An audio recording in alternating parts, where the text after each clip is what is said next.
June 10, 1944, 4 days after the landings in Normandy. The thunder of artillery still rolls across the bocage fields near Saint-Lô. Smoke drifts over the hedgerows, where the 29th Infantry Division is pushing inland. Amid the chaos, a small convoy of captured German medics is escorted under guard to a collection of white tents bearing the Red Cross. One of them, Dr. Karl von Eberhardt, a Wehrmacht physician trained in Munich, expects to see a primitive aid station, a few cots, a stretcher, perhaps a nurse or two. What he walks into instead feels unreal. Rows of gleaming surgical tables stand beneath electric lights powered by portable generators. Nurses move briskly between operating tents carrying trays of sterilized instruments, each sealed in metal drums. A technician wheels a refrigerator marked medical blood supply, type O negative, keep at 39 degrees Fahrenheit. Inside, glass bottles of blood plasma glisten under the hum of the generator. On one table, an American surgeon performs a chest operation using suction tubes, anesthesia, and precise sterilization routines. Assistants record pulse rates and transfusion volumes in neat pencil on waterproof charts. The smell is sharp and clean, antiseptic, not decay. Von Eberhardt stops, transfixed. In his later interrogation notes preserved in Allied archives, he would write, "I did not believe such a system could exist in war. Our stations are barns, cellars, wagons. Here, it was a hospital, moving with the battle." That quiet sentence captured a truth that stunned many German officers in 1944. The United States had industrialized battlefield care. Its surgeons operated closer to the front than any army before them, guided not by improvisation but by engineering. What von Eberhardt witnessed that night was more than superior medicine, it was the future of warfare's humanity. The miracle that stunned Dr. Karl von Eberhardt in the hedgerows of Normandy had roots reaching back 2 years earlier, long before the Allied armies set foot on French soil. When the United States entered the Second World War in 1941, its medical corps faced an enormous challenge. The previous great conflict, the First World War, had taught painful lessons. Thousands of men died not from their wounds but from infection, shock, or delay in evacuation. The Army Medical Department, under Surgeon General Norman T. Kirk, knew that if America was to fight a global war, it needed a new philosophy of battlefield medicine, one that fused science with logistics. That transformation began in the unforgiving deserts of North Africa in 1942. During the campaigns against Rommel's Afrika Korps, American units discovered the deadly consequences of immobility. Casualties often waited days for surgical attention, carried in trucks over rough desert tracks toward distant hospitals. Many who might have survived in sterile conditions succumbed to shock or sepsis. Reports from these campaigns reached Washington with alarming statistics. Kirk and his staff responded with a radical idea: surgery must move with the battle. From that directive emerged the concept of the portable surgical hospital, a 25-person team capable of performing major operations within hours of engagement. These were not improvisations but pre-engineered medical systems. Each unit packed collapsible operating tables, portable autoclaves, X-ray machines, anesthesia apparatus, and field sterilization drums. They could unfold an entire surgical suite in a barn, under canvas, or even inside a church. Everything fit into 6 trucks. This idea built upon decades of American medical innovation. During the interwar years, U.S. public health laboratories had pioneered refrigeration, sterile packaging, and mobile power systems. These technologies, developed for rural hospitals during the Depression, suddenly became instruments of war. The Army Medical Corps collaborated with the Harvard Blood Plasma Project, which perfected the use of citrate to preserve whole blood for weeks at near-freezing temperatures. This allowed the creation of the first global blood distribution network. Blood drawn in New York or London could, within days, reach a soldier bleeding in Normandy. Across the Atlantic, German military medicine followed a more traditional path. The Wehrmacht Medical Service, or Sanitätsdienst, relied heavily on echeloned evacuation, regimental aid posts near the front, followed by divisional dressing stations, and finally field hospitals several miles behind. While efficient on paper, this system broke down under the realities of mechanized warfare. Constant movement, fuel shortages, and Allied air superiority disrupted evacuation routes. German surgeons were often forced to operate without sterilization, anesthesia, or electricity. In contrast, American field hospitals carried their own generators, water purification systems, and sterilizers, entire ecosystems of care independent of fixed infrastructure. Another key difference lay in doctrine. The U.S. Army emphasized preventive medicine and sanitation as weapons of war.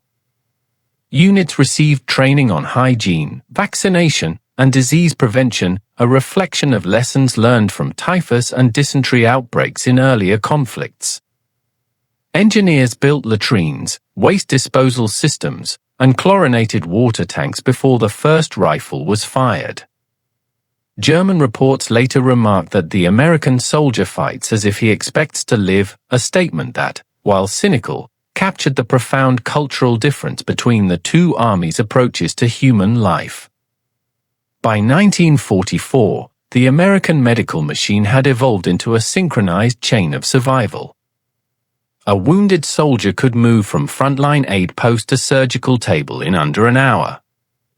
Morphine syrettes, plasma transfusions, sulfur powders, and penicillin vials were standard issue. The coordination of logistics was breathtaking. The Quartermaster Corps, Red Cross, and Army Air Forces worked together to fly blood, antibiotics, and medical instruments from depots in Britain to Normandy's fields every night. This was the world Dr. von Eberhardt stumbled into, one built not only by doctors, but by planners, chemists, engineers, and logisticians. It was medicine as organized as any military offensive, designed to fight death itself as an enemy. And when German officers saw it with their own eyes, they realized that the true secret weapon of the Allied armies was not only steel or firepower, it was the capacity to heal.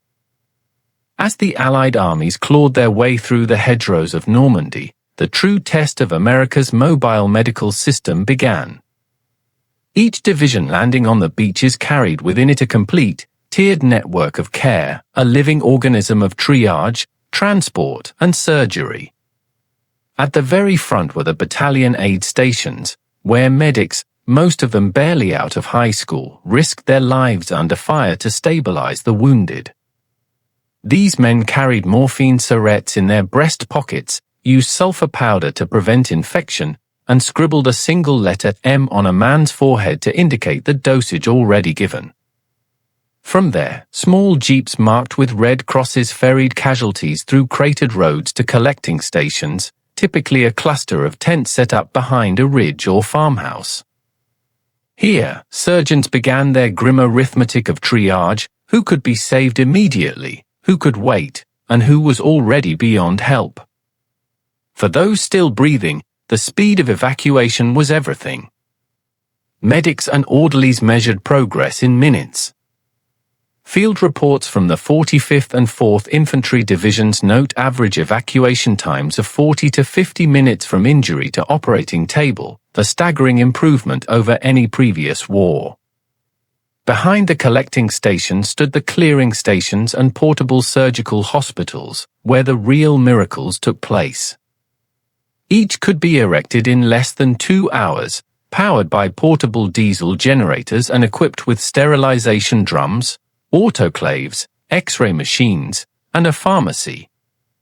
A single surgical truck carried enough ether, plasma, and anesthesia to treat hundreds of men. Nurses, many trained in civilian hospitals across the United States, became the backbone of these operations. Their discipline, precision, and endurance impressed even hardened combat veterans.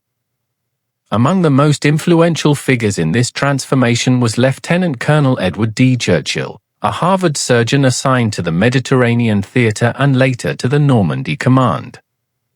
Churchill's research on forward surgery, performing life-saving operations as close to the front as possible, became doctrine. Rather than delay critical procedures until patients reached large hospitals, his teams carried out abdominal closures, arterial repairs, and amputations in the field. The results were revolutionary. Shock mortality dropped by half, and survival rates soared. Churchill's techniques were later immortalized in post-war surgical manuals that influenced every Western military for decades. As the front moved eastward, the logistical dance became relentless. The field hospitals packed up, followed the advance, and unfolded again within hours. The men called it leapfrogging the front. Nurses and orderlies would finish a surgery, clean instruments, dismantle tables, load everything onto trucks, and drive through mud or artillery fire to the next site. The wounded, stabilized and tagged, were sent rearward to evacuation hospitals, larger, semi-permanent facilities with full laboratories, radiology units, and even dental surgery. German observers, mostly captured medics or military physicians who received permission under the Geneva Convention to assist Allied doctors, were astonished by what they saw. One Wehrmacht physician from the 275th Infantry Division described the sight of clean linen, disinfected instruments, and transfusion pumps as beyond belief.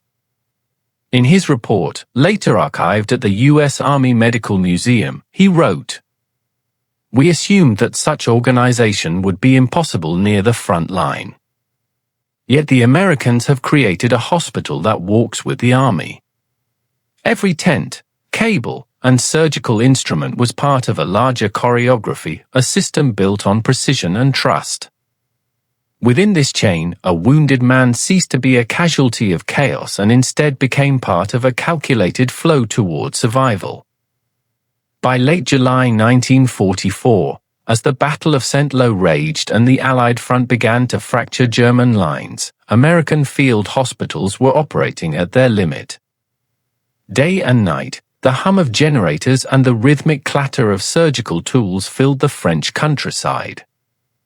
The tent smelled of antiseptic and diesel, a scent that many veterans would remember for the rest of their lives. It was during this period that captured German officers were formally invited by U.S. medical personnel, under Red Cross supervision, to observe Allied medical procedures. The purpose was partly humanitarian and partly psychological, to demonstrate that the Geneva Convention was being upheld even amid the bloodiest fighting of the war. Among the visitors were physicians from the 12th SS Panzer Division and the 3rd Fallschirmjäger Division, men accustomed to treating wounds with nothing more than gauze and ether. They were astonished by the scale of American organization. Refrigerated trucks lined up beside tents, storing pints of blood and plasma. Each bottle bore the name of a donor from the United States or Britain, evidence of a vast transatlantic network. The Army Service Forces Medical Supply Division shipped 50,000 units of blood plasma per month across the Channel, stored in cooled steel containers filled with dry ice.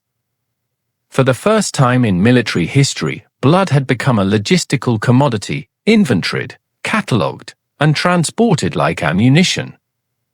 Another innovation was the sterilization and hygiene section, a mobile laboratory attached to every field hospital.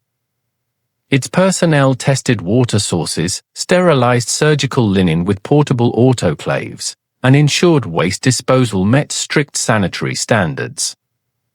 These measures drastically reduced infection rates, which had plagued every army in previous wars. U.S. Army statistics from August 1944 recorded a post-operative infection rate below 1.2%, virtually unheard of under combat conditions. Captured Wehrmacht medical officers who later analyzed these operations for their own high command were candid in their reports. One such document, recovered from the German Army Medical Inspectorate after the war, stated, "The Americans possess a hygiene and surgical organization that reflects their industry rather than their tradition. It is efficient to the point of astonishment." But it wasn't just equipment that impressed the German doctors, it was the attitude. American medics treated prisoners of war with the same care they gave their own. Records from the 3rd Auxiliary Surgical Group mention several instances where German soldiers received transfusions, amputations, or reconstructive surgery performed by American teams. Nurses wrote letters describing the strange silence of these moments, the enemy, unconscious and pale, lying under the same lights as their comrades. One of those nurses, Lieutenant Frances Slanger, captured it best in a letter sent home weeks before she was killed by artillery fire. "We clean them, feed them, and operate. They are the enemy, yes, but they are also men. When they wake, they look at us as if they cannot believe this mercy exists." For the German observers, the experience was deeply unsettling. They had been trained to see medicine as a national service, reserved for their own. But in these canvas-walled hospitals, they saw something different, an international language of compassion powered by industrial precision. When the war ended, many of them would later testify that it was in these tents, not on the battlefield, that they first understood the true meaning of America's power, not its weapons, but its will to preserve life amid destruction. The turning point in this story did not come with a single battle or a single patient. It came through quiet realizations, murmured among captured German doctors staring across operating tables at instruments they had never imagined could exist in the field. By August 1944, the Allied advance had broken through Saint-Lô, and the American field hospitals that shadowed the front line were reaching unprecedented levels of efficiency. Each day brought hundreds of casualties, yet the system did not collapse. It adapted. Operating tables rotated in shifts. Nurses slept in 2-hour intervals. Supply trucks rolled through bombed-out roads to deliver plasma, morphine, and penicillin. Everything, from the flow of patients to the rhythm of the generators, followed a precise tempo, like an orchestra tuned for survival. Among those watching was Dr. Karl von Eberhardt, the captured Wehrmacht physician whose astonishment would later become emblematic of his peers. He and several other German medical officers were held in a controlled facility near Cherbourg, allowed to observe Allied medical practices under Red Cross supervision. What they witnessed contradicted every assumption they had carried about enemy medicine. In his interrogation transcript, preserved in the office of the Surgeon General Archives, RG 112, von Eberhardt noted his disbelief upon seeing a surgical team complete 40 major operations in one night without losing a single patient. When he asked to see the mortality records, a U.S. officer brought him the logbook of the 45th Field Hospital. The statistics were clear, a mortality rate of just 3.8% and infection rates below 1.5%. Von Eberhardt reportedly turned the pages in silence before saying, "Such numbers are not possible in war. Not unless the hospital is a factory." That remark struck his interrogator, Colonel Sidney W. Olansky, a medical officer attached to the Surgeon General's intelligence branch. Olansky wrote in his report, later published in the U.S. Army Medical Bulletin, that the Germans' observation was precisely correct. America's secret was industrialization, the merging of medical science with assembly line precision. Every stage of treatment was modular, standardized, and timed. From the instant a soldier was wounded, his journey followed a predictable sequence: morphine injection within 2 minutes, plasma transfusion within 15, evacuation within 30. Even handwriting on casualty tags was regulated to avoid confusion in low light. Instruments were sterilized in batches, labeled, and rotated like machinery parts. The battlefield had been turned into an ecosystem of organized healing. For the German observers, trained in an older, artisanal model of medicine, this approach was both alien and humbling. Their own medical service, the Sanitätsdienst, operated on the doctrine of endurance, improvisation, and scarcity. Surgeons relied on experience and instinct, not on systems. But by 1944, that philosophy had met its limit. The Reich's infrastructure was collapsing under Allied bombing, medical supply chains were disintegrating. Hospitals functioned without electricity. Ether and gauze were rationed like ammunition. In many units, surgeons operated by candlelight or lanterns. The Americans, by contrast, had turned abundance into precision. Portable power generators ensured sterilization never stopped. Refrigeration allowed blood to be preserved for weeks.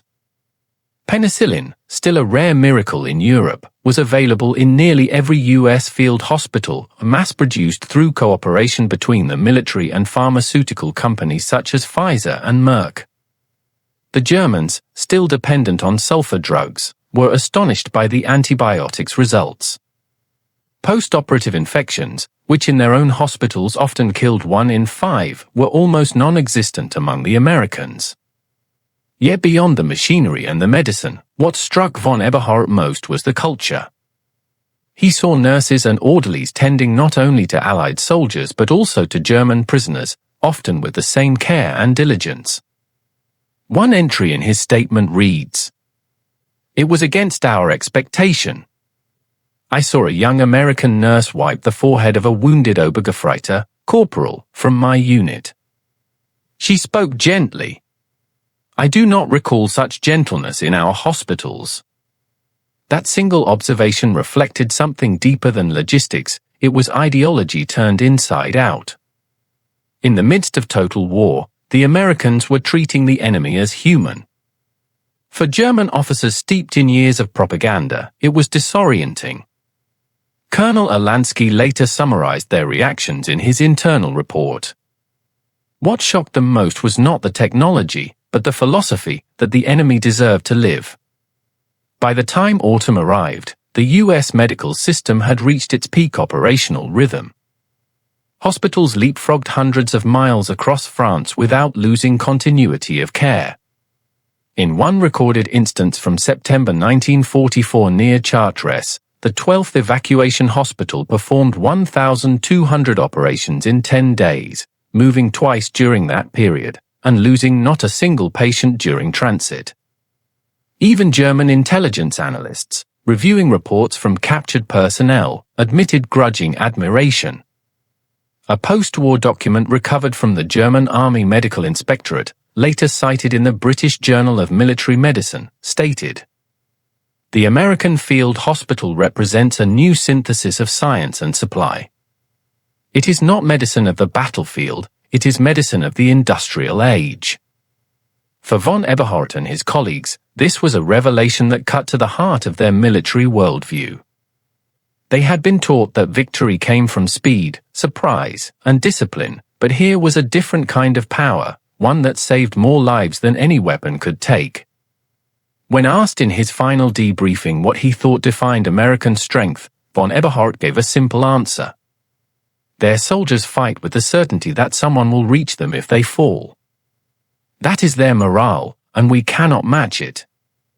In that moment, the lesson became clear. The turning point was not the perfection of technology, but the recognition that faith in rescue, in organized mercy, could sustain an army as powerfully as faith in victory. For those who witnessed it, the field hospitals of Normandy were more than logistical triumphs. They were a quiet revolution, proof that in a world consumed by destruction, even war could not extinguish humanity's instinct to heal. When the war in Europe finally ended in May 1945, the American Medical Corps faced a reckoning of numbers, and the figures defied belief. Across all theaters, more than 1 million wounded soldiers had passed through U.S. Army field hospitals. Of those who reached a surgical table, over 96% survived. Never before in the history of modern warfare had such a survival rate been achieved. These results were not the product of luck but of design, a design that blended military precision with medical innovation. In the months following Germany's surrender, Surgeon General Norman T. Kirk presented his department's findings to Congress. His report emphasized that mobility, sanitation, and organization were as decisive in victory as firepower. What had begun as an experiment in North Africa had evolved into a system that reshaped the very concept of battlefield medicine. The portable surgical hospital became a permanent model, renamed the Mobile Army Surgical Hospital, or MASH, and would soon prove its worth again in Korea and Vietnam. For the Allies, the lessons were immediate.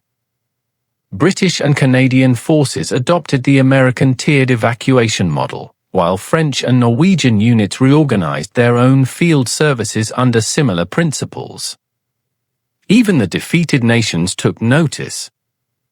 In post-war Germany, the newly formed Bundeswehr-Sanitätsdienst modeled its training and logistics after the U.S. Army Medical Department, introducing mobile blood banks and forward surgery units into its Cold War structure.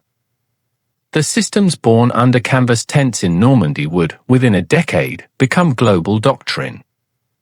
The intellectual legacy of this achievement lived on through two men, Dr. Edward D. Churchill of Harvard and Dr. Michael E. Adebayo, then a young surgeon from Tulane.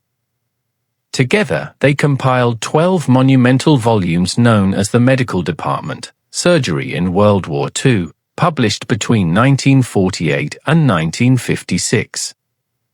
These books distilled every procedure, failure, and success into clinical studies that guided a generation of military and civilian surgeons.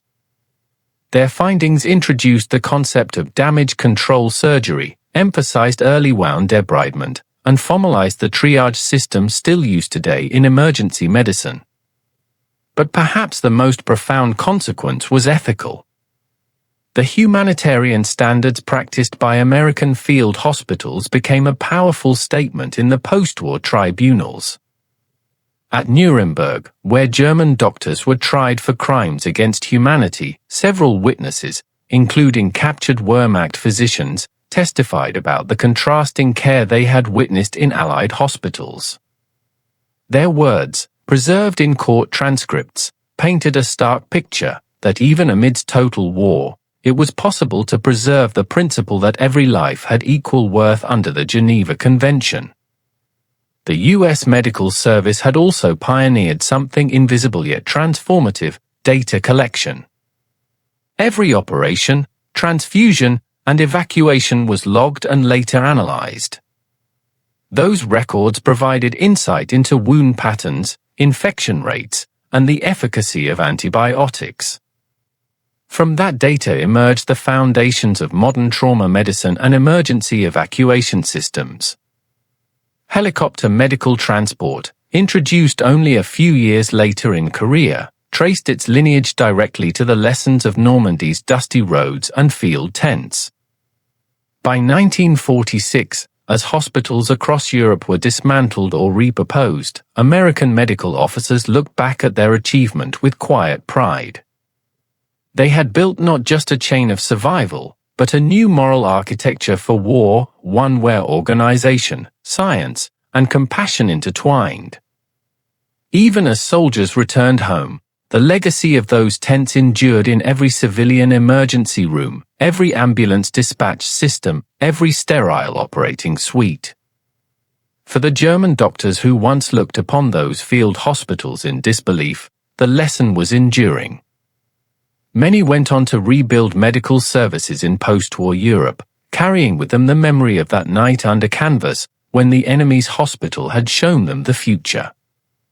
What began as a necessity of war had become a blueprint for peace, the triumph of healing over destruction. When the guns finally fell silent, and the smoke of Europe's battlefields began to lift, few images lingered as vividly as those white tents marked with the red cross. They stood where chaos had raged only hours earlier, sanctuaries of order, light, and human resolve. Inside them, the air hummed with the sound of generators, whispered commands, and the steady rhythm of heartbeats coaxed back to life. For the men who passed through these field hospitals, survival was not an accident. It was the result of a vast, unseen architecture, a system of care that moved as quickly as war itself. Every morphine syringe, every transfusion bottle, every sterilized scalpel had traveled across oceans, through bureaucracy, and into a surgeon's hand at the edge of a battlefield. It was a triumph not of a single hero or discovery, but of collective intelligence and discipline, the belief that every life was worth the effort to save. The captured German doctors who once walked through those tents would remember them long after the war ended. They had seen the machinery of compassion functioning at industrial scale, a strange, almost mechanical kindness that defied their expectations of what an enemy could be.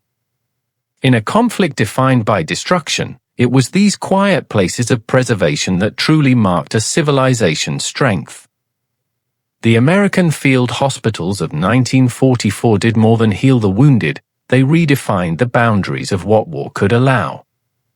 They proved that science and humanity could coexist even in the most brutal circumstances, that the capacity to save life could advance as swiftly as the capacity to take it.